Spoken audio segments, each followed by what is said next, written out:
There's water flowing under every shoe. Water flowing under me, flowing under you.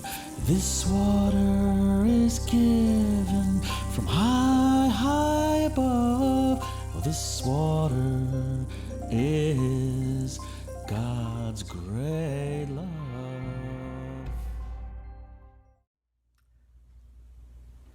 Korach, the rebel. Numbers 16:1 through 18:32. This Torah portion tells the story of Korach, who led a rebellion against Moses during the journey through the wilderness. Now Moses accepts the challenge. The earth opens up and swallows the rebels, whose fire pans are beaten into coverings for the altar. Each of the 12 tribes sets up a rod marked with their name before the tent of meeting. And in the morning, Aaron's rod has budded, blossomed, and produced ripe almonds. The blessing. What is the blessing that comes from full-out rebellion? Whining, complaining, foot-dragging, depression, and debilitating exhaustion are pushed aside as doubt stands up and cries aloud, "Let's put my truth to the test." Korach airs all the doubt that has been festering within us. He stirs it up and lets it be heard. Hidden doubt eats us up from the inside, draining strength that we need for the journey. When our righteous indignation mixes with fear and greed and envy and ambition and brings all those feelings out into the open, then all these deep-seated places of slavery can be transmuted by compassion and wise perspective. We can then embark on a path of healing. Korach forces the hand of truth. Without Korach, we grumble along, swallowing our bitter questions and doubt, and gradually lose our vision and power. Korach represents a stage of development that is crucial to finding our voice. Korach's fate is ambiguous. It is not clear whether this quintessential rebel is punished or dies. In our tradition, Korach, the apparent villain of the story, is nevertheless tendered the greatest honor of having his name associated with 12 of the most beautiful psalms. Clearly, the one who found his voice passed this facility on to his children, who became great singers in the temple. Korach is the power in us that has not yet matured, which has not yet been tempered by humility. In one of those psalms, Korach's children describe the nature of power that has finally matured. Kindness and truth are met together, they sing. Justice and peace have kissed. And that is from Psalm 85:11. This is Shefa speaking, remember. As a young rebel, my truth sometimes lacked kindness. My passion for justice sometimes shattered peace.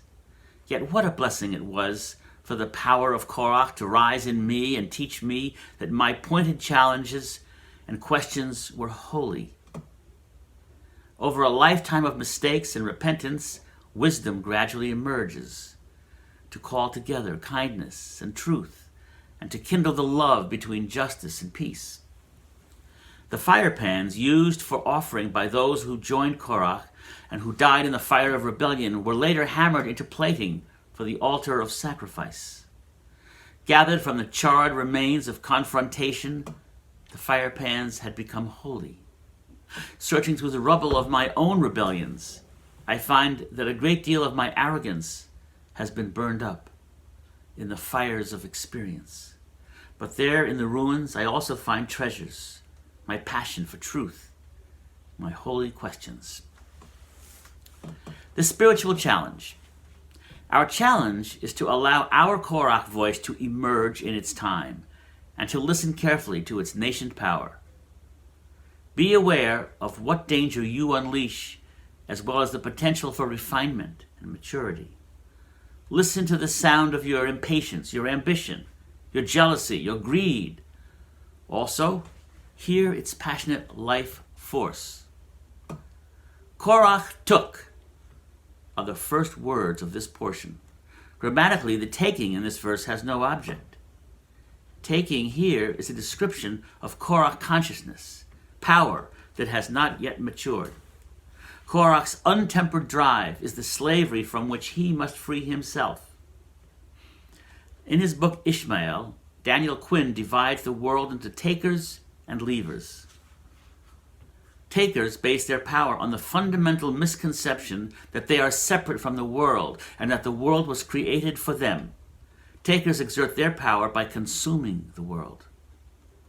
Our spiritual challenge then is to call forth our raw power and engage in the process of its maturation. To do this, we must shatter the myth of our separateness and begin to show ourselves in connection. And we must be able to discern the damage that our taking has done. In the aftermath of Korach's rebellion, Aaron, as high priest, takes his stand between the dead and the living, and thus ends the plague. The plague of our own time is the unchecked, immature power that threatens to consume the world. To stand as high priest between the dead and the living is to know clearly the destructive aspect of our power, and to take a stand in fierce loving protection of the sacredness of all life. This, of course, was written many years before the pandemic that we're now in the middle of. The final test of power is whether it is life-giving. In the story of Korach, God devises a test to discern the face of mature power. Each of the 12 tribes places its own staff, a symbol of its power, into the holy center of the community. The next day, it is revealed that Aaron's staff has sprouted, blossomed, and produced almonds. This is how we know when our own power has matured. We look for the sprout, the blossom, and the fruit. What have we grown by our own power? What beauty have we brought into the world? And how, with our power, have we matured ourselves and others? Guidance for practice. Refining the rebel within. This week of Korach sends me to my memories of those times I was called rebellious. I remember my confrontation. My only aim was to speak my truth and fight against what I perceived as hypocrisy. Now I see that I lacked patience, compassion, and humility, but my intentions were good, and the passion that moved me came from the sacred core of divine essence within me.